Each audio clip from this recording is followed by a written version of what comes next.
Welcome to an all-new episode of Get Lit with Lianna, the podcast. Join me as I sit down with a new guest author in each episode to discuss their books, careers, and everything in between.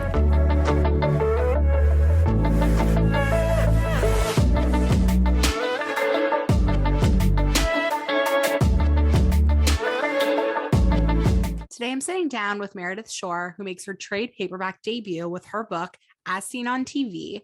This book is so cute. It has all the Hallmark feels, but it has so many swoony moments, steamy moments. It's just such a great romance read. Meredith and I got into everything from how she started writing to some of my favorite moments in the book. And of course, all of those pop culture references, because there are just so many, which is the best thing ever for me. I love pop culture, as we all know. This book was so much fun. I had an amazing time connecting with Meredith, and I loved this conversation. So I hope you guys will too.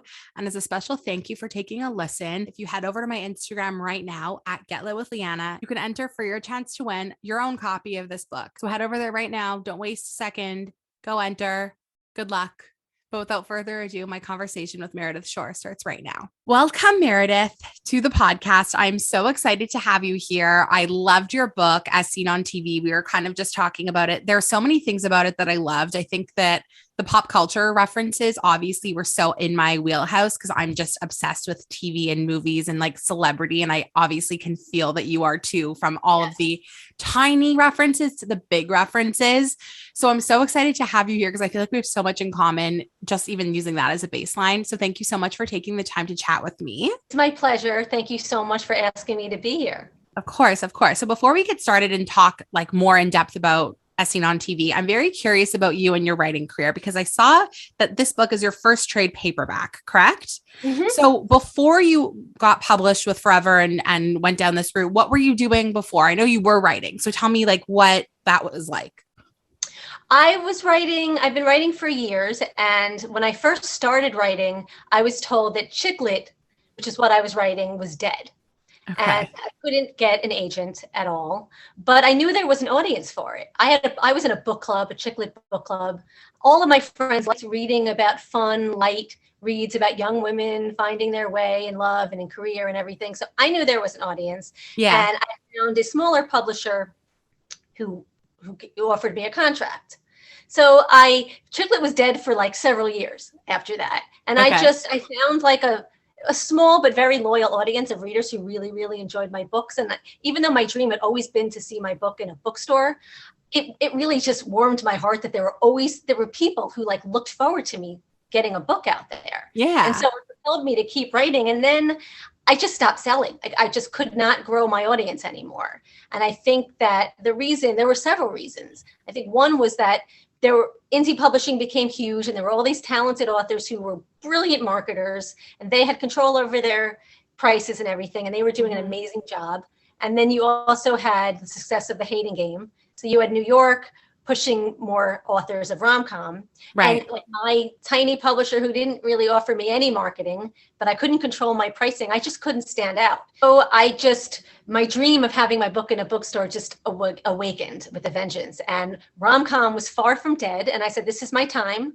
And so I decided my next book, going big, getting that agent, and I had to work my butt off. I mean, I got rejected. I tore out like clumps of hair with the query letter, trying to get it perfect, and the dreaded synopsis. But I got an amazing agent after just a couple of months in the trenches, and then my book didn't sell. The first book on sub didn't sell, but I held tightly to this dream. And so I shelved it, even though it was devastating. And I was already halfway through the first draft of As Seen on TV. And my agent loved it.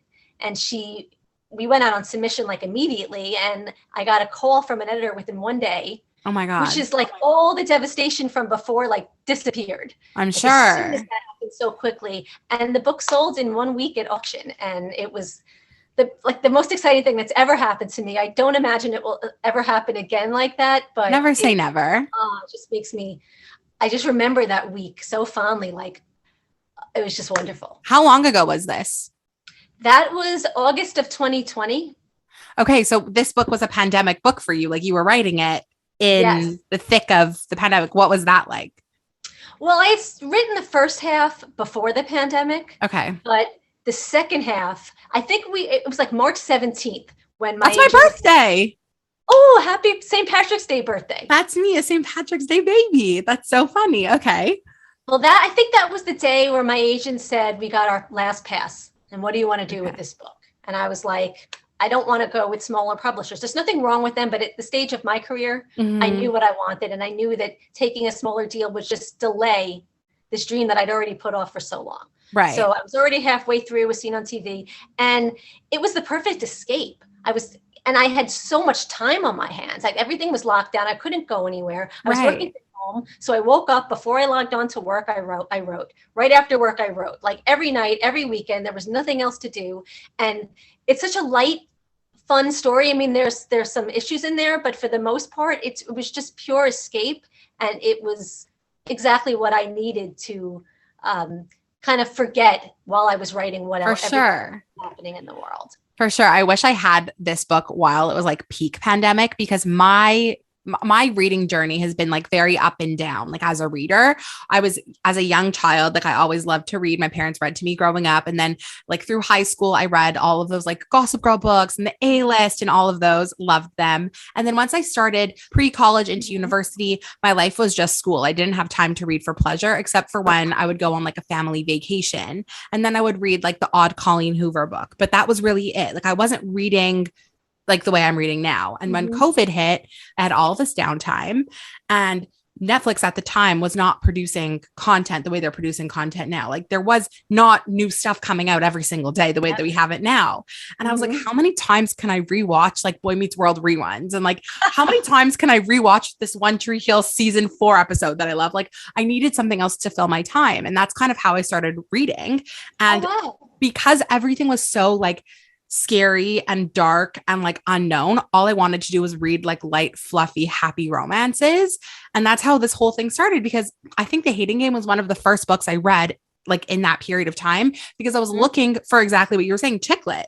And I think that like, I mean, I see it now amongst even just my real life friends, never mind the friends I've made online through my Bookstagram page, but we are all reading so much now. And it's thanks to COVID. And it's like, if anything good came out of this, it's the amount of material and like collateral we have now to consume. There's so much out there. And I really wish that I had this. I mean, not as I adored it now, and I'm so happy I got to read it now, but like As Seen on TV was exactly the book that I would have needed peak pandemic, because it's just so like swoony and light and happy and funny. And it has like so many pop culture references. And obviously it does touch on some darker subjects, but it was just like the most, like it provided so much levity even now. So I can't imagine what it was giving you peak pandemic to write it. Like it must have done the exact reverse for you.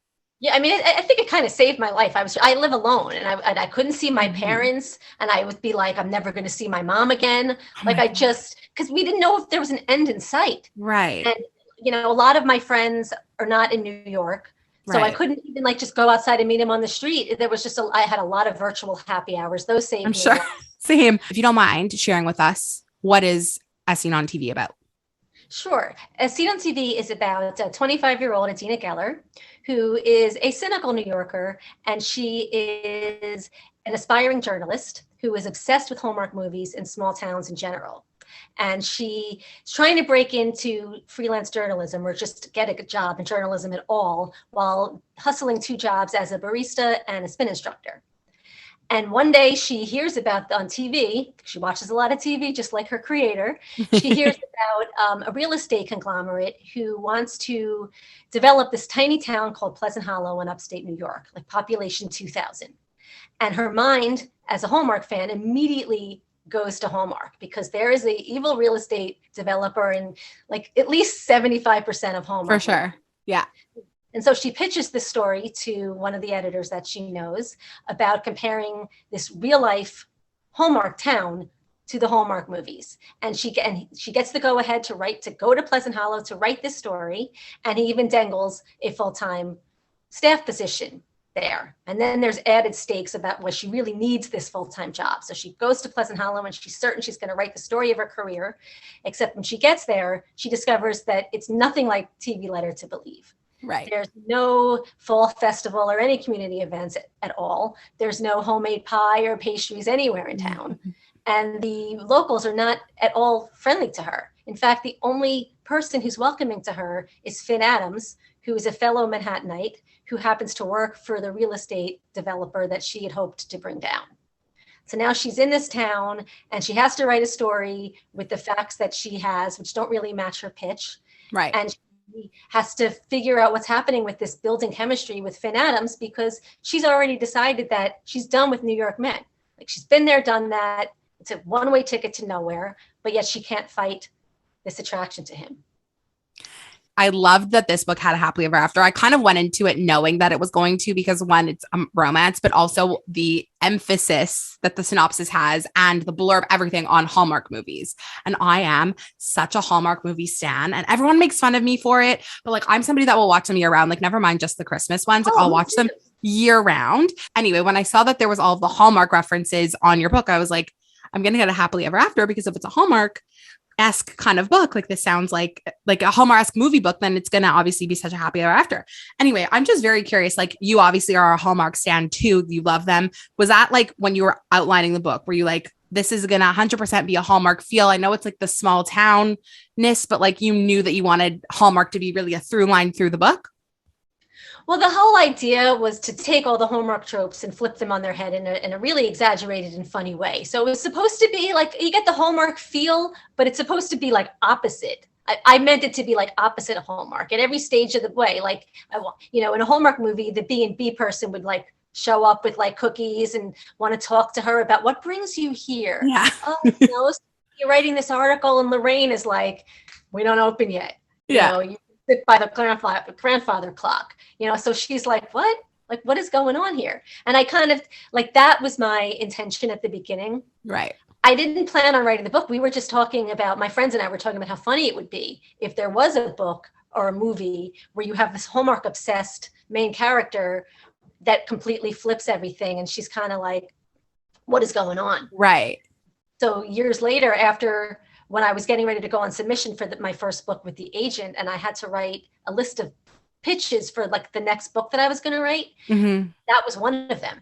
And it was like the only one she liked on my list, and she loved it. She was like, this sounds brilliant, write this one.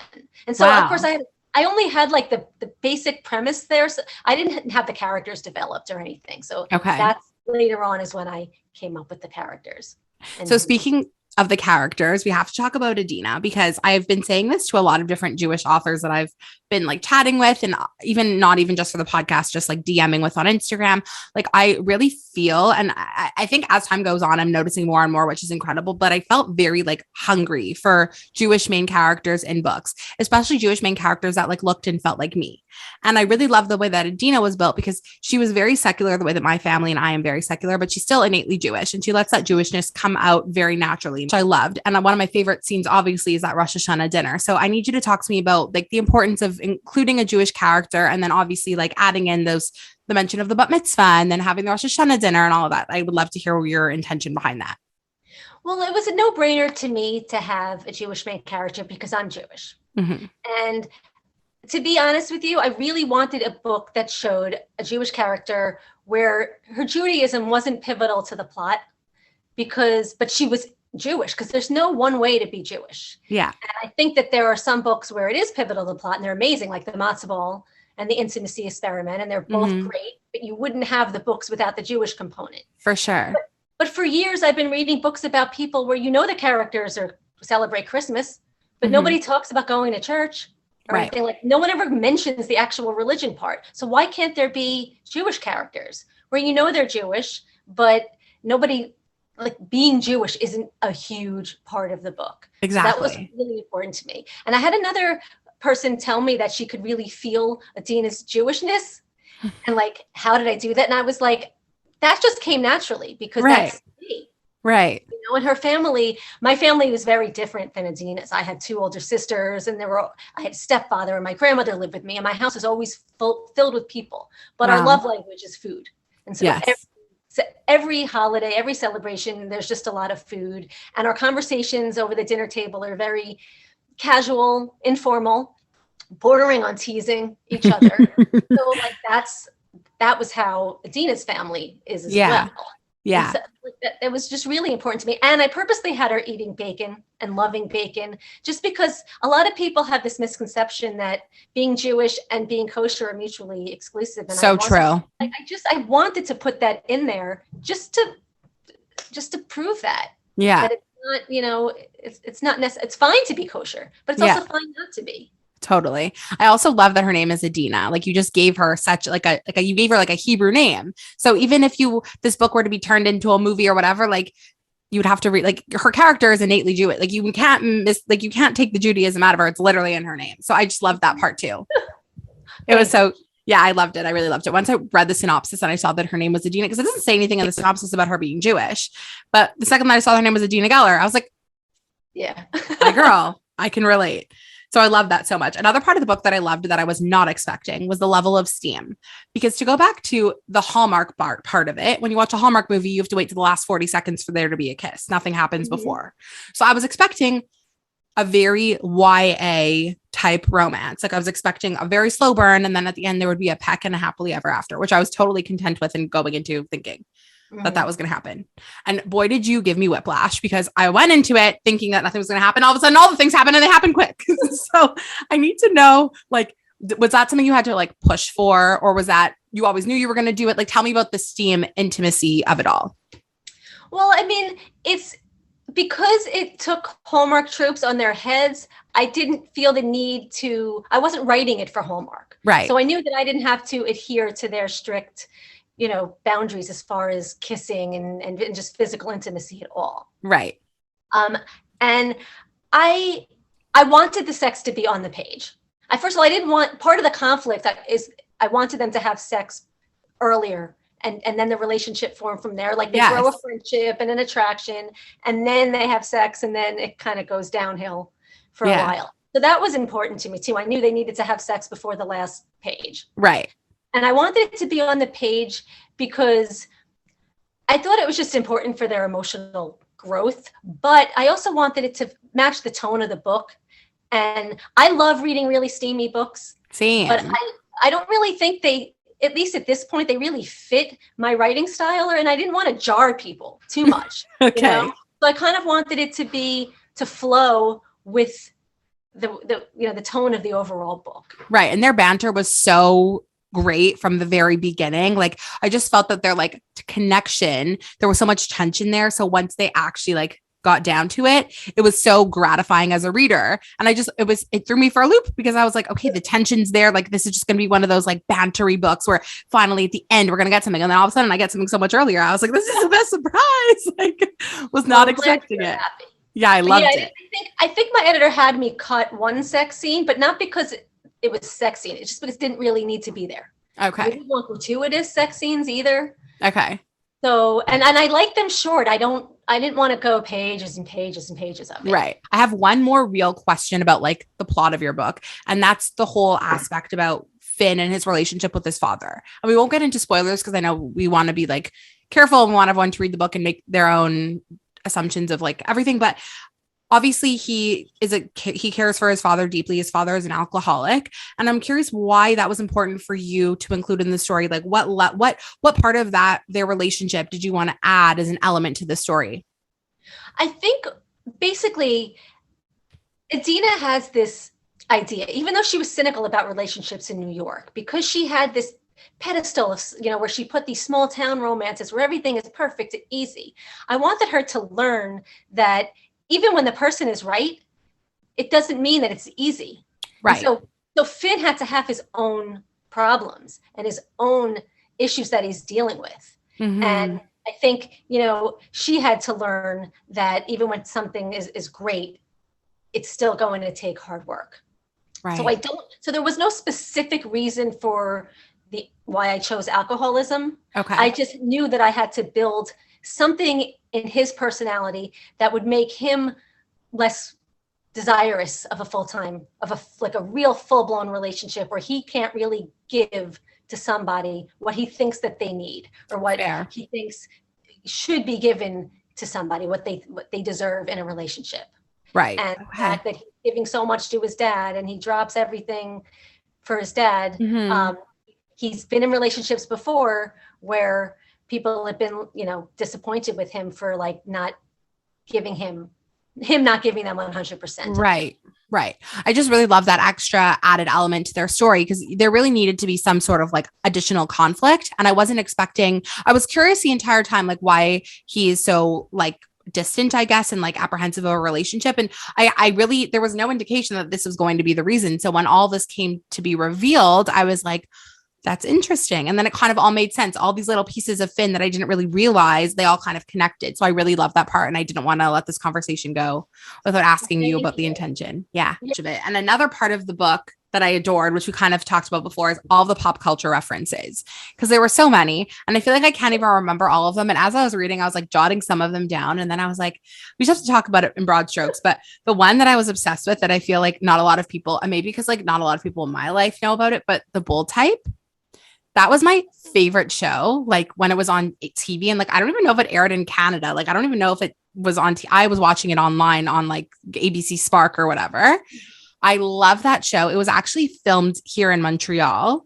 So I would in the summers, like try to find them filming it. But did you watch it and did you love it too? Is that why you included it? I didn't watch it until I don't think I actually watched the whole thing through until after this book was already through with edits. Oh my God. Because there were so many little comments. I was like, she knows the show. Well, I think maybe by the time I got to edits, I had watched it because the scene with Garrett, the man who starts, he's like, I don't want to give anything away, but that was a really fun scene to write. It was so cute. It was not part of my initial draft that I sent to my editor. It was a scene that I had to rewrite. And by then I had already read the book and I was trying to think of like how this guy what kind of New York references he would know. Right.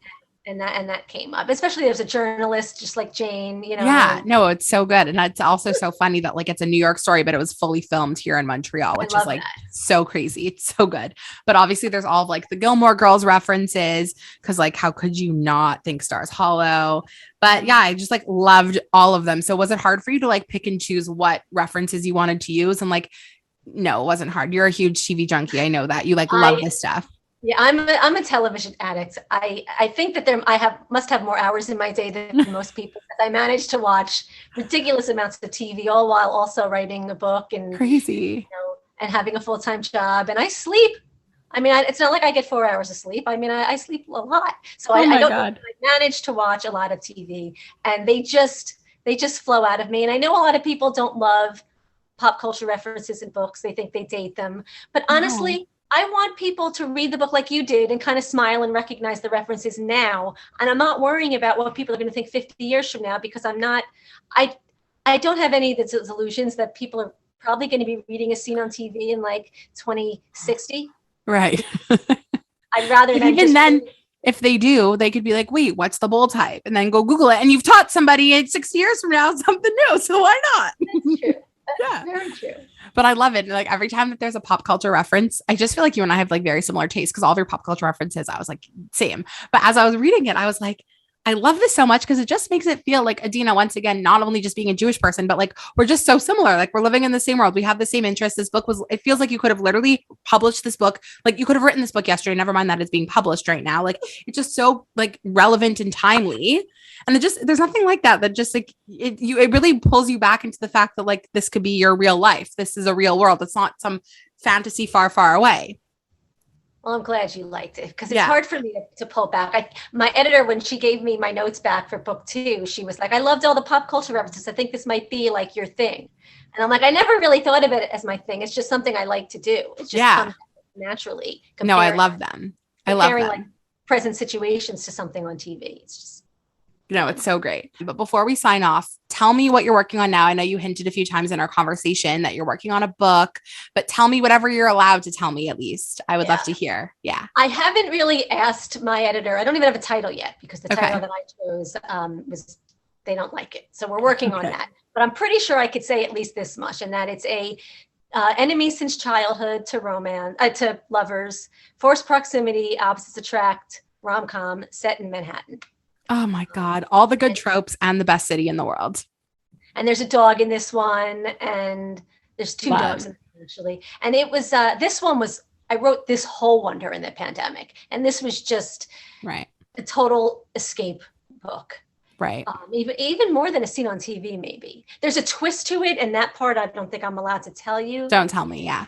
But that it was a really fun book. And this one, both of the main characters are Jewish. Love. And there's a lot of family things. And it was actually inspired by the family across the street. I grew up the youngest of three. Yeah. And I lived across the street from another family where they had 3 kids.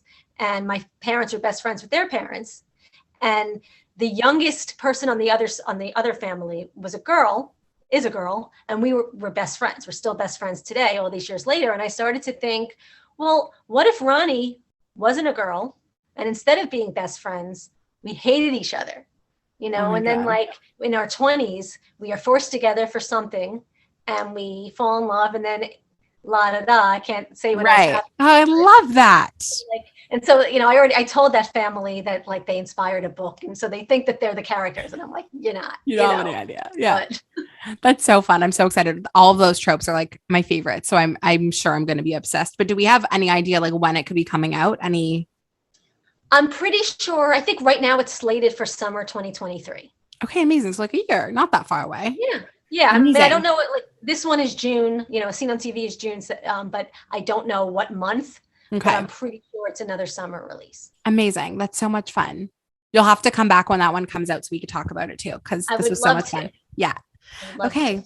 Well, thank you so much for coming on the podcast. I had so much fun talking to you about this book. I hope everyone picks it up, reads it, loves it. If they've already read it, I hope they learned something new about the story. I had the best time. Thank you again for having me. My pleasure. Thank you. So thank happy you. You like the book.